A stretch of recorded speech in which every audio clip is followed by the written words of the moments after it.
ketika saya SMA, saya juga pernah ikut ekstrakurikuler tenaga dalam. Saya ikut 2 ekstrakurikuler, yang pertama tenaga dalam dan yang kedua itu break dance. Nah, kenapa saya memutuskan untuk ikut tenaga dalam? Karena saya jujur, fisik saya itu lemah, men.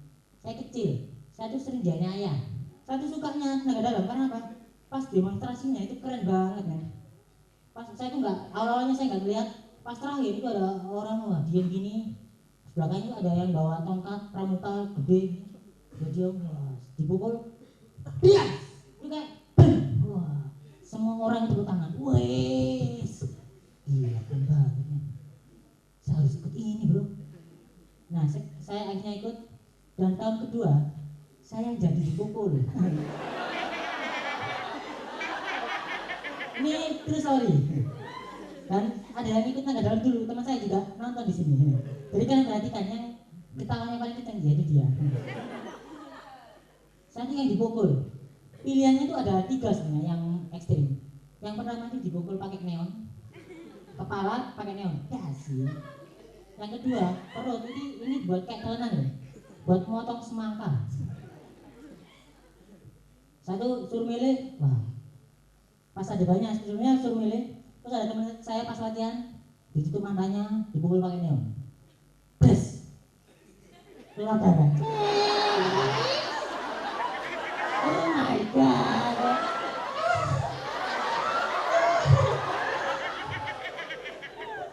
Wah. Terus kata seniornya, loh kok gini ya? Ya iya bro. Pertanyaannya bangsa, pertanyaannya, kamu belum mandi besar ya? Hubungannya apa? Mandi besar oke. Untung saya itu bukan yang dipukul neon. Terus yang kedua yang buat telenan, perutnya buat telenan. Dia tuh tingkatan paling tinggi, harusnya tuh nggak kenapa-napa. Soalnya bilang, oh tenang aja, kamu udah ikut tenaga dalam, nggak bakal ngapa-ngapain.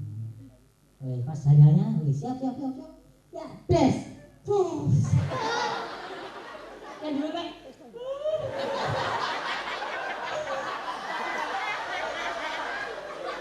Seniornya kaget. Loh, kok bisa ya? Pertanyaan sama, kamu belum mandi besar sih. Mandi besar itu kayak gimana? Mungkin bab waduh.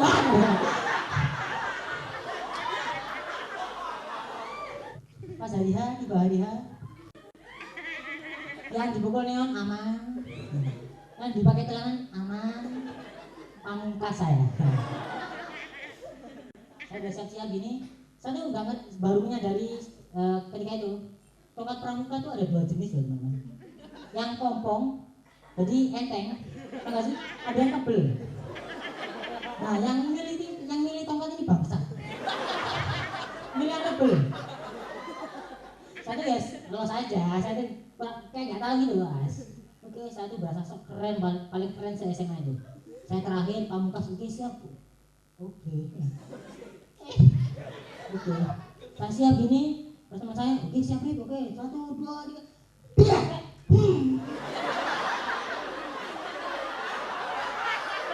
Semua orang teriak, woi, keren. Dan teman saya bilang, enggak apa-apa. Beneran enggak apa-apa, enggak apa-apa. Kuat. Bener, iya. Terus bunda saya kan dipukul-pukul, woi. Saya ke kamar mandi, saya buka, wah merah. Kayak kerokan, cuma sebulan.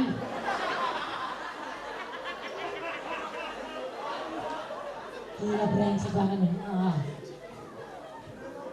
Terus gini, banyak orang yang nggak ngerti tentang tenaga dalam. Saya ikut dulu, kayaknya tapi bisa kayak Gerhana, film Gerhana tau nggak?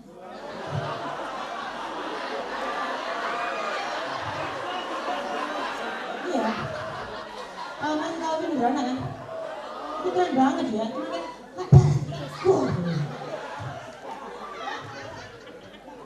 pas saya ikut, kenyataannya nggak seperti itu.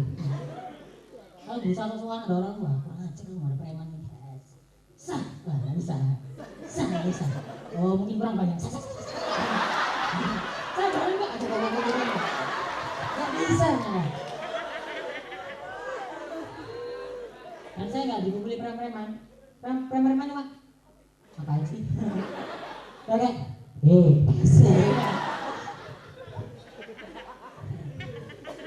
dan terus pas saya ikut tenaga dalam, orang itu nganggep tenaga dalam itu bisa jadi pawang hujan, tahu sih? Nah, image saya di SMA itu nganggep saya itu pawang hujan. Anak kenceng deh, kayaknya itu teman saya. Saya itu dianggap dulu pawang hujan. Ada pensi minta tolong ke saya, LDKS minta tolong ke saya. Saya ini nggak bisa. Saya jujur saya nggak bisa, tapi saya tuh tahu orang yang bisa.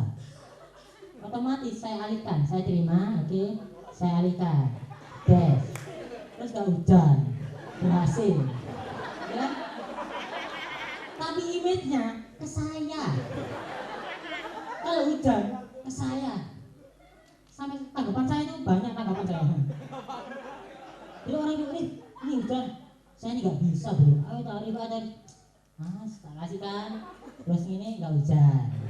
Ini terus saya kasihkan, ini nggak hujan.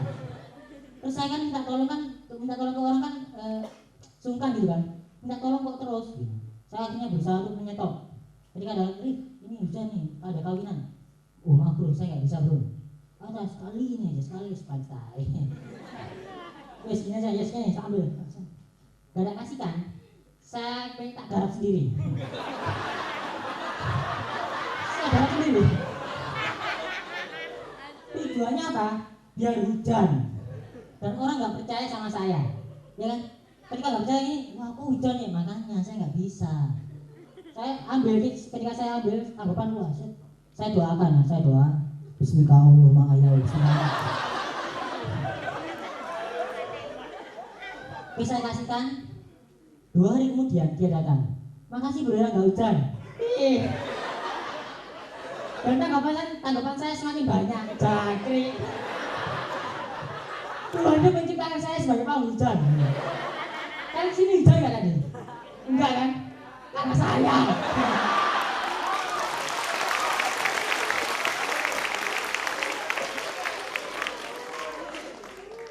Gak hanya itu aja.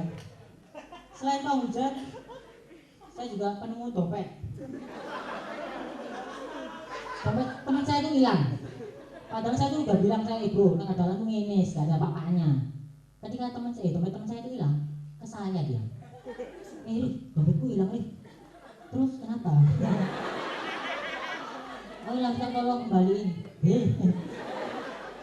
Kamu kan udah kasih tahu, saya nggak bisa. Ayo sekali ini aja, apa cerai. Oke, saya tuh membesarkan hatinya dia. Saya ambil, saya tompo sebuju-bujuan. Terus saya kembalikan, ada kayak syarat-syarat bawa beras aja. 2,5%. Nanti kasih musola, zakatin. Terus saya bilang ke teman saya, bro, tungguin aja di rumah. Nanti insya Allah kembali. Oke. Saya ngomong kayak gitu. Kalau saya ngomong kayak gitu, berpendapat kalau semisal ada orang yang nemu, ada identitasnya, pasti dikembalikan, benar sih? Logika saya kayak gitu. Nah 3 hari kemudian dia datang. Bro, terima kasih bro ya, dompetku balik.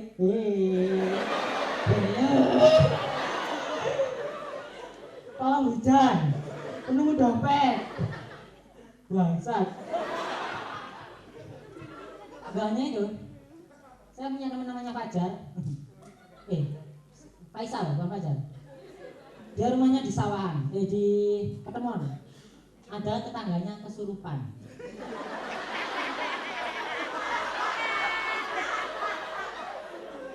Dan kalian tahu orang yang dihubungi pertama kali siapa? Arif Alfiansyah. Dia telepon, ini ada tetanggaku kesurupan. Oh ya wis. Terus ngapain bro? Manggil aku bro. Iya tak tolong Rif.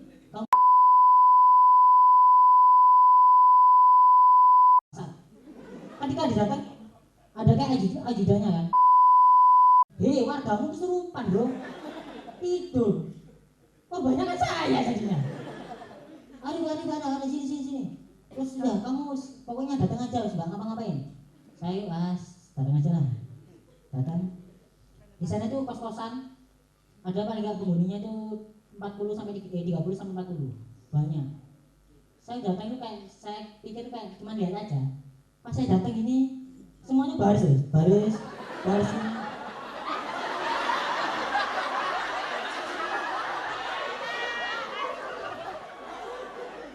Saya bisa, bud, kan cerita apa ya, bud?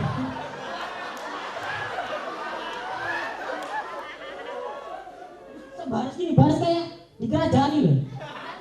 Saya datang itu kayak, mas, madam tua, mas ya, oh iya, ya.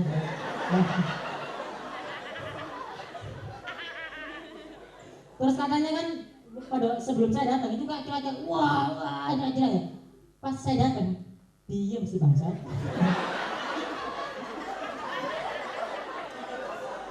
Terus saya tanya gimana? Katanya kesurupan. Iya mas tadi kesurupan, tapi sejak Mas Ari datang dia diam. Kayak Tuhan, terima kasih saya diberkati kemampuan seperti ini Tuhan. Saya datang, mas tolong sembuhkan mas. Iya caranya. Langsung untuk saya tuh muter, muter, gimana. Terus saya tuh pernah lihat film kan, lihat TV atau tayangan lah.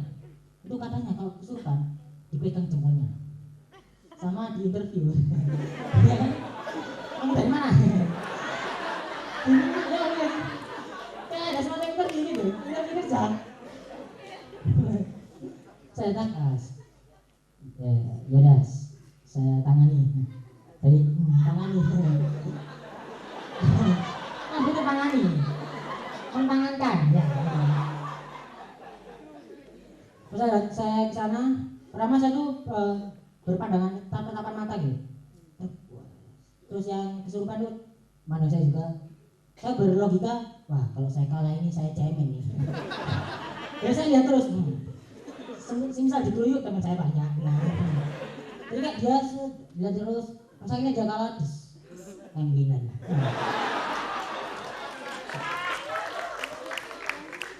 Terus saya duduk, oke, menurut tayangan yang saya tahu, saya coba jenengi sampean sinten. Kayak gitu kan. Terus percakapan selesai. Wis ini enggak apa-apa, enggak ada apa-apa, tenang aja. Soalnya orangnya diam, yang kesurupan diam. Wah, makasih Mas ya. Pulang disambut lagi, baris lagi kayak. Wah, Isat. Pawang hujan. Penemu dompet. Dukun. Terus kan saya itu kan waktu SMA kan, saya udah lupa dari itu. Terus sekarang saya tuh mahasiswa, aku muncul mahasiswa kesehatan. Saya tuh mahasiswa kesehatan dan tetangga depan saya tuh ada yang sakit. Nah yang dipanggil itu saya. Saya tuh merasa wah ilmu saya terpakai nih mahasiswa kesehatan. Pas saya datang gini, oh iya mas nih kayaknya sesek mas. Coba sampean Solo. Mahasiswa kesehatan. Solo katanya. Nah saya kayak, oh Solo, nyender Solo. Kayak duka makanya sakit. Saya kira wah karena mahasiswa kesehatan, wah saya pilih orang yang tepat. Enggak ternyata, Solo. Saya kayak tinggal, oke, das.